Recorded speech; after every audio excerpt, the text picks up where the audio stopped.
be the eventual trigger for some sort of a catastrophic failure that will force a realignment in the United States government, like has happened historically in transition from the Soviet Union to current Russia, has happened in many Eastern European nations, has happened in Poland, the Czech Republic, etc., that there may need to come a period of a great crisis in order for there to be true reform. Let's say a new president comes to power and he gives you a call and says, Dr. Malone, we want to redesign the healthcare system in America. What would you do? So I have had those kinds of contacts. There is a lot of vetting going on to identify potential candidates for various positions. And I'm not contacted by people associated with the Democratic Party, but I'm contacted by people that are independents or associated with the conservative side. And often the question comes, well, Robert, where would you want to be in a new administration if I was to be asked to serve? And I personally think that the place where I could make the most impact would be at FDA. I really, I don't enjoy CDC culture. I really don't enjoy DC culture. I think CDC is politicized and messed up in a lot of different ways. But the FDA, I have enough background experience, regulatory science training, and it's basically supposed to be a rules-based organization with a large library of documents, guidance, etc., that just hasn't been applied. So what I would like to see, at least within the domain that I could potentially impact in, would be to, number one, bring back integrity to that organization, and that's probably going to require some type of a legal office that provides oversight and a check on the FDA. That, in addition to leadership that refocuses the FDA on its core mission, as opposed to its history recently of being politicized. It should be a completely apolitical organization. In terms of HHS, that's a very broad space, and I'm not really interested in serving within HHS proper. It covers issues having to do with the Medicare infrastructure, benefits, entitlements, so many other things that are outside of my wheelhouse. In terms of the medical system per se, which was your original question, that's a really big problem. And one of the things that let's put it this way, I think that the path forward can be informed by looking back at the history of the system and how it got to this point. One of the things we've done is allow medical care to become commercialized and really highly influenced by big finance, so that it's taken the healthcare mission out of the whole equation to a significant extent and just turned it into another revenue generating opportunity with all of the perverse incentives that are associated with that. So I think we need to return hospital-based care and specialist-based care to more of a model where it is being run with a focus on patient care and less of a focus on profit generation. That, traditionally a lot of the hospitals were run by nonprofit organizations, often managed by physicians as opposed to being managed by professional bureaucrat managers. they weren't so heavily influenced by insurance policy. So we've had a bunch of stakeholders move in, for the last 20, 30 years that have really distorted that whole process of providing medical care to Americans. And as was noted in one of the talks today, the American medical care system is clearly one of the most expensive per capita, if not the most expensive in the world right now. And yet we're not seeing the benefits of that in terms of increased longevity and reduced illness and death. So we're not getting good value. We've distorted the system to the point where physicians are kind of indentured servants. We put the whole system under control of big finance, basically Wall Street, and BlackRock, State Street, Vanguard, that whole consortium, and under the control of a whole professional manager caste that isn't really trained or focused on providing good medical care. That's not a primary objective. The primary objective is making money. And we've got to change those incentives, that incentive structure, and refocus medical care on the patient. And that may require some radical changes in terms of the compensation model that's being used. And there's experiments ongoing about how to do that, including crowdsourcing for medical expenses. So I think there's a lot of stuff kind of bubbling up right now in terms of alternative medical care systems. And that really needs to be examined. And I think the federal government would be well served to reconsider many of the policies around the Affordable Care Act, which has turned out to not be so affordable and not to result in such care. So I think that's a big issue that, again, is beyond my core competence. Those are just thoughts. And I would rather focus on take a smaller bite out of the apple and focus on something that I think I personally could have a positive impact on. So that's where I am right now in terms of thinking about this and thinking just about what could be done to reform the FDA and writing about that, which is what we're starting to take on as we're finishing up the book of that we're working on, having to do with Psy-War, sovereignty, and rogue government is the nominal title for the new book. And then I have another book that is in the wings with a federal investigator who has really the receipts, deep knowledge of what's transpired here, a DC insider. And I look forward to working with her on that book. I think that's an important one. And then, as I said, focusing on what really needs doing, what could be done to reform the FDA. And the other book that's in the wings that we keep hearing, from our readers, they want to hear more about our experiences in marriage and homesteading and farmsteading and all those kinds of things. Our readers really love that whole discussion thread. Yeah, my wife loves the ones where you talk about how you take care of horses. Yeah. Well, the problem is people are getting exhausted with all the negativity that is associated with this. It's overwhelming. And the focus on COVID all the time is draining to people. They need a break. And we need a break as authors. We don't like pushing out this controversial stuff all the time. Fear-mongering. Yeah, I hate fear porn and the fear-mongering. We're trying to be good analysts and bring insight into this and help people to understand what we're seeing. But it's just not good. It's not healthy to overly focus on the negative without allowing our readership a little bit of a break. Crazy question.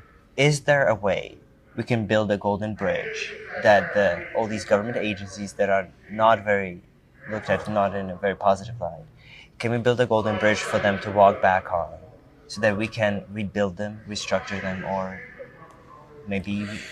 So that's the big question, I think, is do we have to burn them to the ground? Right.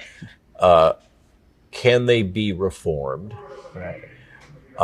Or the third option that is often advocated in organizational principles is to build a parallel organization that is functional to the point where you can then deconstruct the one that has become corrupted or counterproductive. One of the core problems, and I just recently put out a Substack about this, that we're grappling with is the fundamentals of DC culture. And I've really been enjoying Kash Patel's book on the government gangsters because his experiences parallel my own in dealing with DC for decades. And then especially what I've experienced over the last 3 years in a smaller scale than what he talks about as having happened with the Russian collusion, the Steele dossier, and so many other things that he was deeply involved in investigating. But the culture that he talks about is one that's very familiar to me and to other colleagues of mine. That culture is going to be very difficult to reform. And the term that he uses all through the book is the deep state. And the deep state is not the same as the administrative state. The deep state is this shadow matrix of associations and affiliations that the umbrella of the Atlantic Council and many other of these organizations that, for instance, much of corporate media belongs to.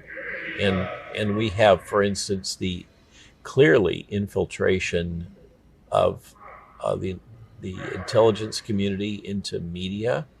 Operation Mockingbird never stopped. And one of the things the Church Commission pulled their punches on was the infiltration of the CIA into academia, which I know from personal experience is absolutely rampant. And there is advocacy growing that we should have another Church Commission that would really reveal a lot of what has happened over the last 3 years and even before, the manipulation of information and media, the PSYOPs, PSYWAR that's been deployed. That's why this is the focus of our next book. And I think that I feel passionately that until we get the intelligence community out of the business of manipulating media, information, and minds, we are at high risk that sovereignty and election integrity become obsolete concepts. When a government is willing to deploy and able to deploy this kind of technology on its citizenry, the whole idea of sovereignty or personal autonomy becomes obsolete. So that and this culture of DC, which is so different from the rest of the country, this fundamental corruption, pettiness, competitiveness, very, very ego status centric, that is so typical of DC, and these informal alliances that exist. The deep state is one term for that. This is an environment and a culture in which the interests of the individual and their personal network outweigh the interests of the nation state and the citizenry in general. And until that is broken as a culture, until that becomes unacceptable, we can't reform DC. We can't reform these agencies. And that's the real problem. So Kash, I think, does a great job of laying out specific steps that might be taken at justice and the intelligence community, for example. And I've written a chapter for Peter Navarro's new book talking about what could be done for the FDA, for instance. But this is all kind of window dressing, so long as you still have a culture that believes it acceptable to put the interests of cabals and groups of individuals that operate in this shadowy network way over the interests of the nation state. And then we have this further overlay that of people that no longer believe in the nation state, it would seem, and think that it should all be subsumed to a globalist world leadership and management structure based on utilitarian principles. And they really are no longer acting in the interests of the United States as a nation state. And many times they are influenced, as Epoch Times knows so well, by the CCP. And so we've got some big problems. And so you ask the question, can we create a golden bridge to walk back to a earlier time, if it ever really existed, in which we didn't have these forces acting? I don't know what that time would be. The history of Operation Mockingbird goes back to 1942 and the OSS. I mean, these are deep cultural trends that have been built around our intelligence community and the elites that are increasingly becoming hereditary in the United States. And so I think we have to do what we can to reform these agencies in ways like, for instance, Cash is describing. But I fear that those will be temporizing until the culture is reformed. And for culture to be reformed, the values, like you were mentioning, the values need to be reformed. And the values can only be reformed in the heart and in the mind of the individuals. And so I fear that none of this can happen until we have a catastrophic failure, which is likely to be driven in some way by finance, this exploding federal debt that shows no sign of limitation. That's not sustainable. And I fear that will be the eventual trigger for some sort of a catastrophic failure that will force a realignment in the United States government, like has happened historically in transition from the Soviet Union to current Russia, has happened in many Eastern European nations, has happened in Poland, the Czech Republic, etc. That there may need to come a period of a great crisis in order for there to be true reform. And with a great crisis like that comes turmoil, risk, all kinds of adverse consequences, including potentially war. And I don't wish to sound like an alarmist, but I fear that we can't get to the reforms that we need and the cultural change that we need until we hit one of those event boundaries, whatever that event boundary is going to be. If you were to rebuild the FDA, what principles would you build it on? So the FDA really, as one fundamental example, citing a Daily Mail article, strangely has to come out in the British press, the reveal that two of the key reviewers of the Moderna data package for the emergency use authorization, one is for scientific reviewer, one is a clinical reviewer, shortly after the approval left the FDA and joined Moderna for a very large salary. That's supposed to be illegal. There's supposed to be a minimum of a 1-year period, a cooling off period, when you leave the government to go back into your same industry, particularly with a new employer that you had previously been regulating. Now, this kind of revolving door is rampant throughout the entire government, but there have to be penalties associated with that, and you have to have a ombudsman, attorney infrastructure to root this out, to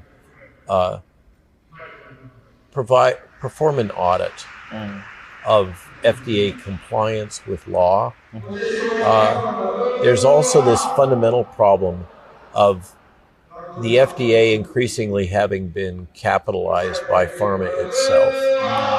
So that's another fundamental reform that has to happen. Remember this, the logic here was that, well, why should the public have to pay for the cost of regulating and assessing new drugs that are going to generate profit for pharma?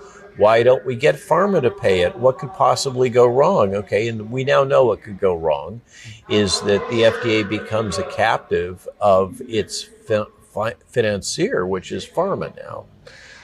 So I think the U.S. citizenry did not get good value in that trade-off. And that has to be really reassessed. If we wish to have safe and effective drugs, and we wish to bring the pharmaceutical industry to heel, we're going to have to pay to build the infrastructure to keep them on track and properly regulated. Furthermore, the corruption that has now been revealed at the FDA through the last 3 years, but has existed for quite a lot longer than that, I argue has fundamentally compromised the entire biopharmaceutical complex in the United States. When you think about it, there's our major competitors in this important economic space are India and China. And for the rest of the world, they've been willing to buy American biopharmaceutical products in large part because the argument that the FDA was the premier regulatory authority for the world. Now it's revealed to be compromised. And so why shouldn't nation states, let alone consumers, go to China and India to procure their products? It used to be, well, those are corrupt organizations. We need to go to the uncorruptible FDA. And we've, in our rush to push these products out, we have compromised the reputation of the FDA and by extension the entire American biopharmaceutical complex. We've sacrificed it on the altar of short-term expediency. And in so doing, we're basically giving a major industrial sector to India and China. So that's clearly the FDA has to be reformed. Clearly the logic that we should get pharma to capitalize FDA review was ill-considered. There's blowback, unintended consequences that has to be changed. And the rules and regulations about federal employee engagement in partisan activities have to be enforced.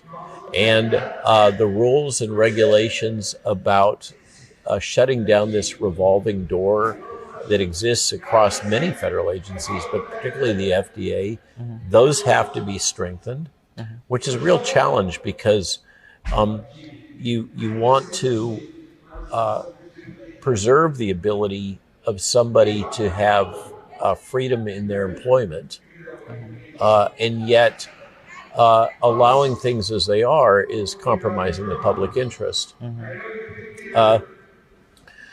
So there are other aspects of this having to do, for instance, with senior FDA leadership and the senior executive service, this permanent core of unfireable employees that manage the federal bureaucracy.